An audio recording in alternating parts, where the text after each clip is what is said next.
I wonder just how big this can... 25 million?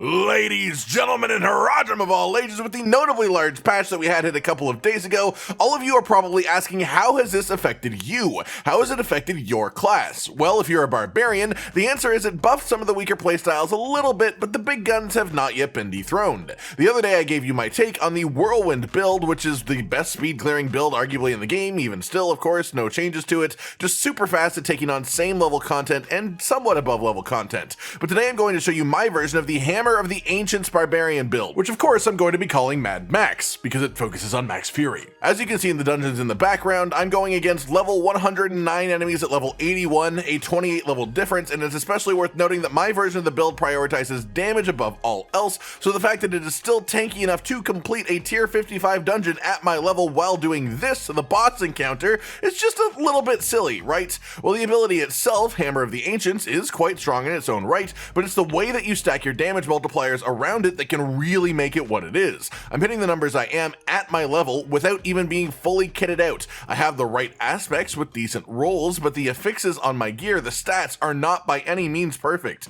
My barb is still pretty fresh, and yet the build is still crushing things this hard. And yes, in case you were wondering, this build is insane in PvP too. You can one or two shot most other players, which is just sort of exhilarating to experience. So today I'm going to go over my version of what is considered one of the top 2 barbarian builds in the game. We'll go over all of my skill points, where I've put them and why. We'll talk about the expertise that I take and the reasoning behind it. We'll look at my legendaries and then talk about the gearing strat in general as far as the affixes and stats on my equipment too. Then we'll dive into my Paragon board, and finally I will go over the basics of how to play the build and any tips that I've got for you from my time with it so far. Without further ado then, let's jump on into the skill points. Starting with the basic skills, we of course are going to go with Lunging Strike. If you want a tankier version of the build, you would instead go for Flay to apply more bleed with more speed, which procs its obedience stacks really fast, and then also grab the damage reduction enhancement for Flay, just to make you even tankier past that. But again, this version is about pure damage above all else because Barb is just super tanky to begin with, so Lunging Strike.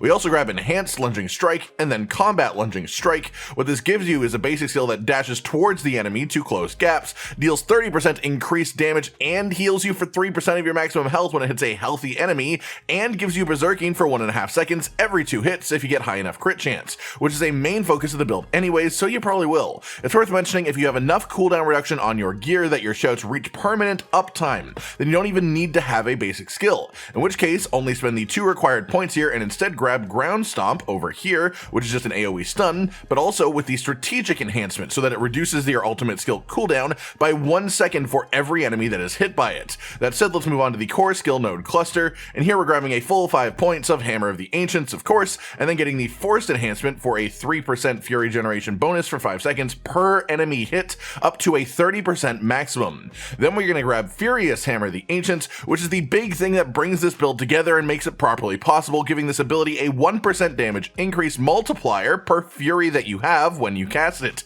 It does not consume all the fury to cast it, it just increases the damage of the attack the more fury that you have banked up. And this is what makes it able to hit 25 million even with my incomplete version of the build. I like numbers. After that, we head on over to the defensive skill node cluster, and you definitely don't need me to tell you this, but yeah, we're taking all of the shouts. They are way too valuable, tons of damage reduction, damage boosts, and then also resource generation. You basically need to have all of these in any competent barb build currently. So grab Rallying Cry, Enhanced Rallying Cry for the Unstoppable effect, which is really invaluable, making you immune to crowd control while active, and then Tactical Rallying Cry to increase the fury generation given by this skill. Then you want to get Challenging Shout, Enhanced Challenging Shout, and Tactical Challenging Shout, which also makes it so that anytime you are hit while this shout is active, you gain 3 fury as well. Then in the Brawling node cluster, you of course want to take Warcry, Enhanced Warcry, and then also Mighty Warcry. Altogether, this makes it so that it increases your damage by a 15% multiplier, it grants Berserking for 4 seconds when you press it,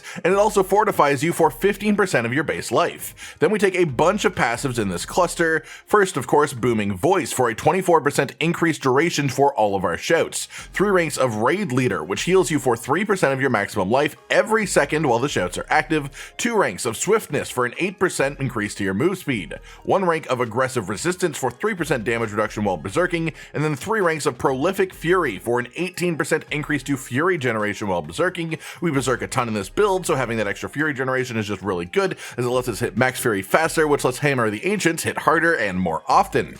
After that, then, let's move to the Weapon Master skill node cluster, and here we take exclusively passives. 3 ranks of Pit Fighter for a bonus 9% damage multiplier against close enemies, as well as 6% damage reduction from distant ones. Then 3 ranks of No Mercy for 9% increased crit chance against immobilized, stunned, or slowed enemies, which of course applies to all enemies in this build because we take 1 rank of Hamstring, which makes all bleeding enemies also be slowed by 10%. We also apply bleed on every hit, so everything is always slowed, and thus it activates that bonus, and also any bonuses that you have that are things like damage to crowd controlled or slowed enemies. Then we take 1 rank of Thick Skin, which gives you a 0.4% base life as a fortify when you are hit by an attack, mostly just as a gateway to get 3 ranks of Counter Offensive for a 12% increase multiplier when you have fortify for more than half of your maximum life. Then we move on to the ultimate skills, and of course here we are taking Wrath of the Berserker and its enhancements as well. Together this gives you Berserking and Unstoppable for 5 seconds, as well as making basic skills extend the duration of Berserking by a further 5 seconds if you use them within 10 seconds of using the ultimate itself. You also gain 20% increased movement speed and 30% increased resource generation during the window,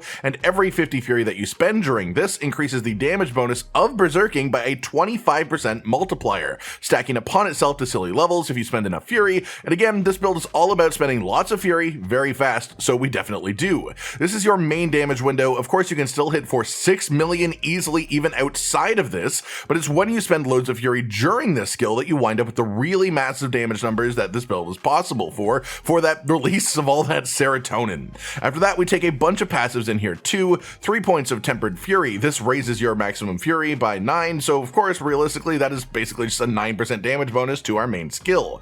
3 ranks of Heavy Handed. This is a bonus 15% critical damage multiplier when using two-handed weapons. We have about 40% crit chance ideally with good stats on this build, so that is active really often. But more importantly, we have 3 ranks of Wallop, which is a 15% increase multiplier to all damage with bludgeoning weapons against vulnerable enemies. This is the passive that you want to boost with extra ranks on an amulet if you get lucky enough to get one. It's just a super valuable increase as it affects pretty much all the damage that we do in this build, as enemies will just be vulnerable constantly until they die, as we apply vulnerable on our first hit on an enemy, and most enemies die because of that first hit as well. Then we take 3 ranks of Concussion for a 45% lucky hit chance with two-handed mace skills to stun enemies for 3 seconds. Hammer of the Ancients itself has 50% lucky hit chance by default, so you have about a 23% chance to stun any enemy hit by your core skill, which is not only defensively nice, but also helps fuel one of our legendaries. Then finally, for our key passive, we of course are going to be taking the Unbridled Rage skill for 130% core skill damage in exchange for the core skill cost being increased by 100%.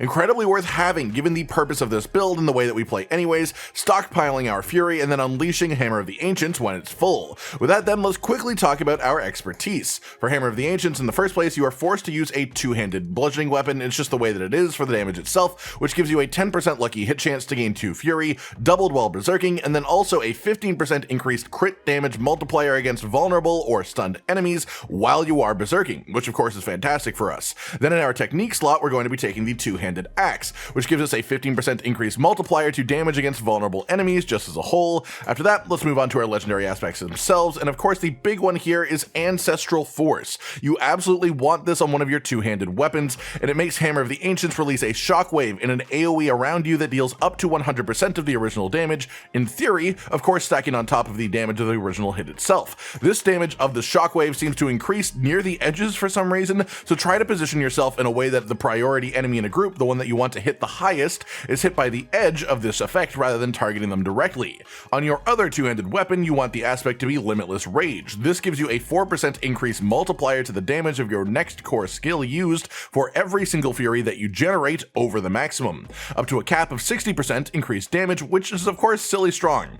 On your amulet, you want the Edge Master's aspect. This gives you up to 30% increased skill damage depending on how much Fury you have when you cast the skill. This build's MO is to hit Hammer of the Ancients at maximum Fury, so this just stacks more damage on top of that concept. You also want the aspect of Retribution, which gives you an 8% chance to stun enemies that hit you with distant damage damage, which is not really great, but much more importantly, this gives you up to 40% increased damage against stun enemies, just in general. It's important to remember that I mentioned earlier, once your cooldown reduction is high enough, you can essentially replace Lunging Strike, your basic skill, with Ground Stomp, which is an on-demand AoE stun. But even before that, you still have the 23% chance to stun with Hammer of the Ancients in the first place. We also take the aspect of Berserk Ripping to apply up to 30% of our direct damage as a bleed to enemies. This is our only real source of bleed in this build, but that fuels hamstring and thus makes every enemy you fight slowed. Not to mention applying bleeds to enemies is a silly source of stacks for the disobedience aspect. Bleed deals damage twice per second. Each of those ticks count as dealing damage towards disobedience,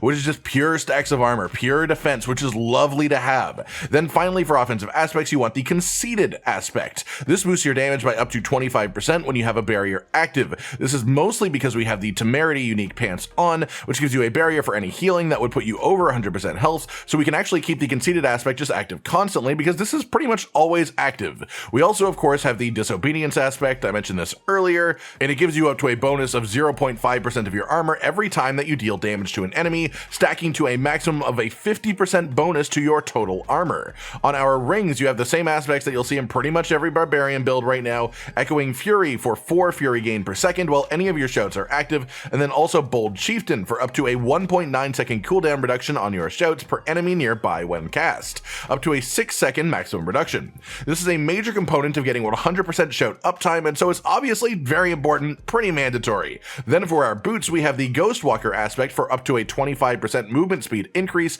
and the ability to walk right through enemies when you have the Unstoppable buff, and for 4 seconds afterwards too. This applies to both Rallying Cry and Wrath of the Berserker, so we have this active just constantly. Then in your final slot, we have a couple of choices. I currently have the aspect of Might on just for 20% damage reduction for up to 6 seconds, especially because I'm still using my basic skill. It's just a nice bonus to have, but arguably far bit better than that in this current setup is the aspect of Numbing Wrath, which gives you a small amount of Fortify for every point of fury that you generate over your maximum. This helps you get the Fortified buff, which increases your damage reduction, but also it helps activate the counter-offensive passive from earlier, so it's a very good option here too, even just for a little bit more consistent damage. That's it for Legendaries specifically then, so let's talk about our stats in general and how we gear ourselves. The main thing that you want more than anything else, of course, is maximum bonus ranks to Hammer of the Ancients on your gloves. This is incredibly important. You want maximum fury bonuses on your rings and helmet as much as you can get, as maximum fury directly translates to bonus Hammer of the Ancients damage with this build in a really big way. You want cooldown reduction wherever you can to help increase your shout uptime too, and then from there it is crit chance above crit damage. You want both of them, ideally, and in many ways as you can, but ideally you'd have around 40% crit chance and about 400% crit damage. Those are big numbers, but they're very achievable for a Barbarian. Then vulnerable damage you want an absolute butt ton of as well. You want total armor percent and max life bonuses wherever you can actually get them as far as your defensive stats go, because those are important and you need to have at least a few of them. Damage reduction while fortified is massive too, which is why we have sapphires in all of our armor. And then you just want generic damage increases that are good, but the main one that you're after is damage against close enemies, as this just rolls higher than the other generic damage bonuses while also applying to every hit of damage that we deal in this build. So that is your go-to given the choice, even better than damage with core skills as an example. That covers our gear as a whole, so let's dive into the depths of the Paragon boards. On your starting board, you want to progress up the right side of the board to get the damage bonus rare node. This is of course just pure physical damage, which is all of our damage. It also gives you maximum life, so it's really nothing bad here in the slightest. Then you want to snake up like I do here to get around to the glyph socket itself, and then inside of that glyph socket you want to put the exploit glyph. This gives you bonus vulnerable damage for every 5 dexterity purchased within the radius, but the secondary effect also makes enemies vulnerable the first time that you hit them for 3 seconds on a 20-second internal cooldown. The big part of this is that the hit that applies vulnerable in the first place also gets boosted by your vulnerable buffs, so if Hammer of the Ancients is the first damage you do to an enemy, it will still have the vulnerable damage applied to it thanks to this glyph. Pick up all of the dexterity in the area, of course, then head up the left side of the gate so you can get one more damage rare node, and then get to the board attachment gate. And here you want to take the Weapons Master board and rotate it so that the legendary node is in the top left. We will be ignoring that node itself, and instead just heading immediately to the right, and then grab the rare node over here that increases your physical damage even more, and then you want to grab the magic nodes around it while also heading directly towards the glyph socket here, inside of which you want to put the martial glyph. This gives all magic nodes in the radius a big bonus to their effectiveness, and has the secondary effect of when you cast a shout skill, it reduces the cooldown of your other shout skills by 1.2 seconds, which is just really good for our shout shout uptime. Grab just enough strength in the area to activate this effect, then also grab the rare and magic nodes of relevance within the radius of the glyph. Then head out the left side to first wrap around the Hunter Killer rare node. This gives you a bonus 32% increased damage to elites, and also a 14% movement speed bonus for 4 seconds after killing elites. Elites are one of the hardest parts of the game. Honestly, it's more frequently what'll be killing you than boss fights, so more damage against elites means elites are alive for a lower duration, and thus the hard part is gone. Then exit the board through the right side board attachment gate over here, and you'll want to be attaching the Decimator board with the legendary node rotated to the far right side. Head down and across to get to the glyph socket as quickly as possible, and then in here you'll want to be slotting in the Disembowel glyph. This increases your bleed damage for every 5 willpower purchase within the radius. Our bleed damage isn't big in this build, but it also makes it so killing a bleeding enemy has a 10% chance to reduce the cooldowns of your non-ultimate abilities by 1 second. Again, we are making everything bleed with every hit that we do, but this helps fuel our shout uptime in the build. So grab the willpower nodes needed to activate the secondary effect, as that's the really important part for us here. Then grab the rare nodes in the area too, because it's just extra vulnerable damage and strength, and then extra damage resistance from vulnerable enemies, which is pretty good. And then head up towards the board attachment gate, but don't quite go there quite yet. Grab these magic nodes over here, and then the other bonus vulnerable damage node too, because this also comes with armor. It's just a really solid, valuable rare node. After that, go up to the board attachment gate, and then finally you want to attach the Warbinger board. I used to think this was called Warbringer. I didn't notice there was no R. Now I realize it's called Warbinger, but I still want to call it Warbinger because I think that sounds much sillier. So we go up from here and left a little bit over to the glyph socket, of course, and then we put in the Wrath glyph for bonus critical damage with core skills for every 5 dexterity purchased within the area, as well as the bonus effect of giving you 3 fury for every crit that you get. Grab the physical damage increase rare node on the left, as well as all the dexterity in the radius that you can, then exit through the top side and track up instead to get this rare node here, Hungering Fury. This is plus 16 maximum fury, plus 2 fury on kill. You want to get all of the magic nodes around here as well. There's tons of maximum fury involved, and that is just translating directly to damage for this build. Again, maximum fury means higher Hammer of the Ancients damage because of the enhancement that we took. Then you want to wrap around down here, taking the strength nodes as a main path to get to the legendary node. For Warbinger, this makes it so every 75 fury that you spend, you gain 12% of your maximum life as Fortify. This is really good defensively, and it also helps activate counter-offensive. It's just really nice to have within the build.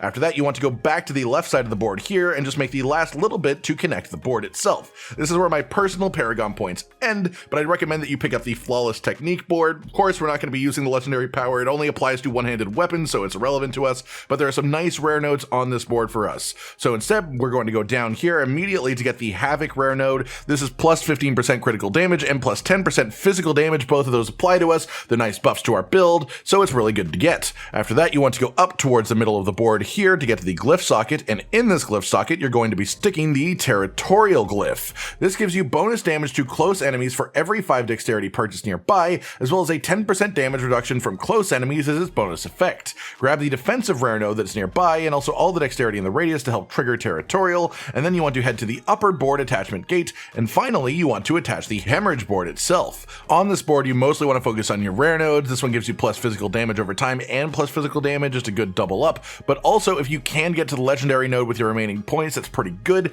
This mostly affects your single target damage more than anything else, but it also affects any high tier Nightmare Dungeon pushing that you do. Enemies will likely be alive for more than 3 seconds once you get to that point, and if they are, that means that they take 12% increased multiplier damage from you just in general, which is a really good thing to have. Use your remaining points to just mop up any remaining rare or magic nodes that you can easily get. They're all quite valuable, and then that's it for the Paragon board. So let's talk about how to play this in general. You want to avoid using Hammer of the Ancients unless you are at proper maximum fury. Lunging Strike gives you a way to build this while your shouts are on cooldown if you need to, and also lets you proc Berserking for a short duration. Then generally you want to activate all of your shouts back to back, specifically using Challenging Shout first to activate your damage reduction and give you bonus maximum life, then Warcry to activate Berserking, which increases your fury generation, so then you can use Rallying Cry for all the bonus fury generation that gives you on top of it. From here you can start smacking away with Hammer of the Ancients when you're at maximum fury.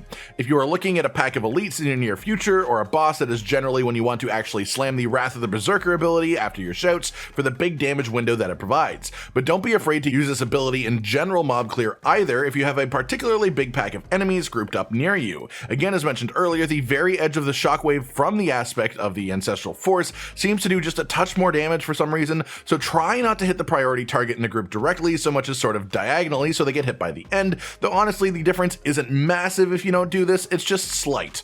That's just about it then, everyone. That just about does it. Everything that you need to know from top to bottom to use my Mad Max build. My own take on the Hammer of the Ancients Barbarian. This one won't be as good for specifically pushing tier 100 nightmare dungeons, but it will get much faster speed clearing at lower tiers and is capable of hitting enemies just with absolutely insane numbers, even with my completely incomplete stats on my own Barbarian. I hope you've all enjoyed this, and I hope you enjoy using this yourself if you try it out too. Like if you liked the video, subscribe with the notification bell for more, and most importantly, ladies and gentlemen, until next time, stay sweet.